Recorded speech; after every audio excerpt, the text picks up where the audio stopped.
On the 5th of March 1947, a German general who was known for commanding the 369th Infantry Division, which was known for its brutality and horrific war crimes, was taken to his execution.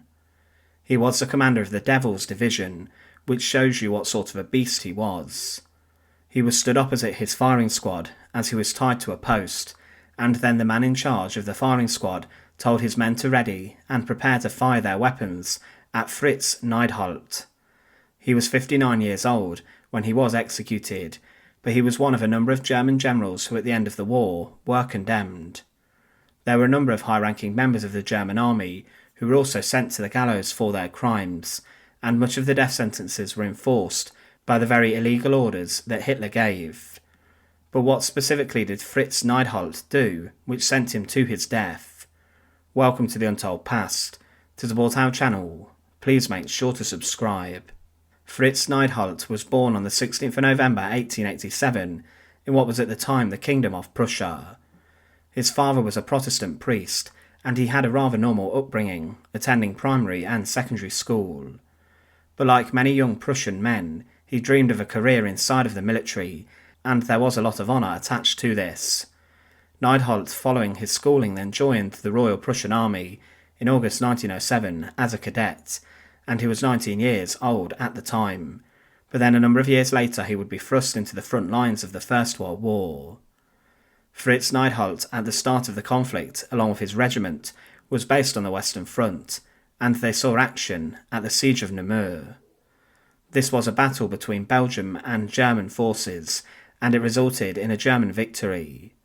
But then in 1915 he was sent with his unit to fight Russian imperial forces, but he dreamed of rising throughout the different ranks of the army. He was given different positions inside of the army and divisional command, and was then sent to the eastern front of the conflict. He managed to survive the First World War, and then after it the German army was limited heavily by the Treaty of Versailles. The newly established Reichswehr was made up of 100,000 German soldiers, and this was limited to make sure that the German forces could not become a threat again. But little did those who signed the post-World War I treaty realise that the agreement would cause more issues and problems than they believed, especially as Hitler would use it as one of his excuses to rise to power. But Neidholdt remained inside of the Reichswehr, and he served in the military, and Hitler would then establish the Wehrmacht, the expanded new German army. But following this he retired from the army on the 21st of May 1935. It's not known why Fritz Neidholdt retired, as many experienced soldiers inside of the German armed forces would rise to positions of command. Hitler relied on experienced soldiers to lead others, who were thrust into training within the Wehrmacht, and it was clear that he was building up his army to throw them into a new world war. But on the 1st of December 1938, Fritz Neidholdt came back to the German army, and he was instilled as an officer, and he led in spring 1940 a regiment on the Western Front. He was then given command of an infantry regiment in Poland following the initial invasions, and was then placed on the reserve list of the Army High Command. It was clear that Fritz Neidholdt was highly thought of inside the German army, and in October 1942 he was promoted to the rank of Major General, and was then given command of the newly established 369th Croatian Infantry Division. This was made up of volunteer soldiers from the independent state of Croatia, which had been occupied by the Germans, and they were based in Yugoslavia. The division to begin with saw action in Austria, and there were new volunteers recruited, but it was known as the Devil's Division. One of the main roles that the Devil's Division took part in during the Second World War was to take action against partisans who were resisting German forces during occupations. The division was attacked by partisan soldiers, and they destroyed 2 trains, but they were ruthless in the way that they dealt with partisans. They conducted raids in the mountain regions, and did lose a number of men, but they also took part in operations against the Chetniks and other groups. The forces took part in Case White in northern Bosnia, and the Devil's Division were known for their brutality under the guerrilla warfare conditions. This was one of the most important confrontations in Yugoslavia during World War II, and the Axis forces aimed to smash the partisans and force them to retreat.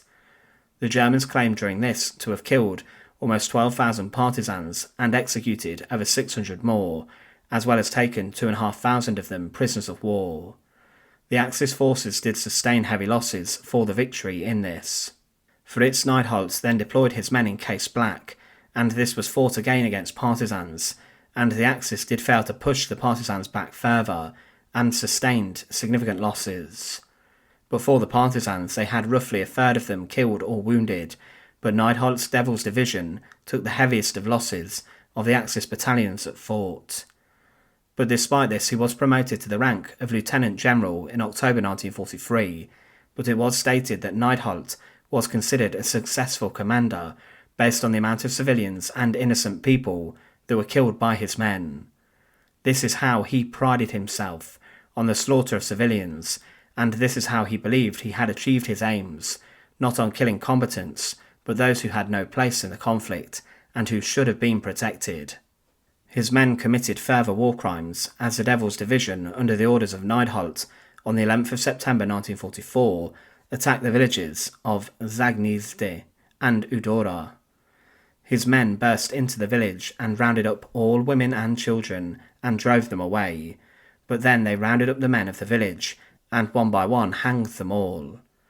But in October 1944, Neidholdt relinquished command of his men, and he then went to live a quieter life away from the front lines of the Second World War. But at the end of the conflict on the 8th of May 1945, he was seized and arrested, and he was then extradited to Yugoslavia, and was tried as a major war criminal during the fourth process of the Yugoslav war crimes trial proceedings in February 1947. He was brought to trial alongside other German war criminals, and he was sentenced to death, and was to be executed by a firing squad.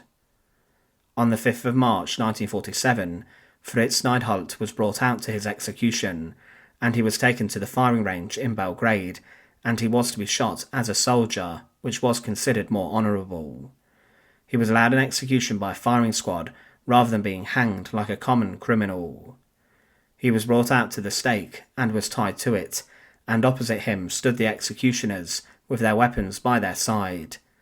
They were then ordered to raise them, and Neidholdt stood defiantly opposite them. The commander then gave the order to fire, and the commander of the Devil's Division was then shot, and was immediately executed.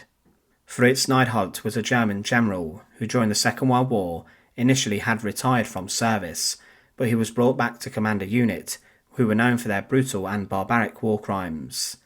His command of the Devil's Division saw him become a major war criminal, and for this he was executed. He was a lesser-known German general when compared with men such as Wilhelm Keitel, Rommel and Jodl, but his command of the Axis forces under his control saw him go face-to-face with partisan fighters every single day, and he plunged his men into the heat of the battle with some of the most feared resistance fighters of World War II. Thanks for watching. To the Brutality channel, please make sure to subscribe, and once again, thank you so much for watching.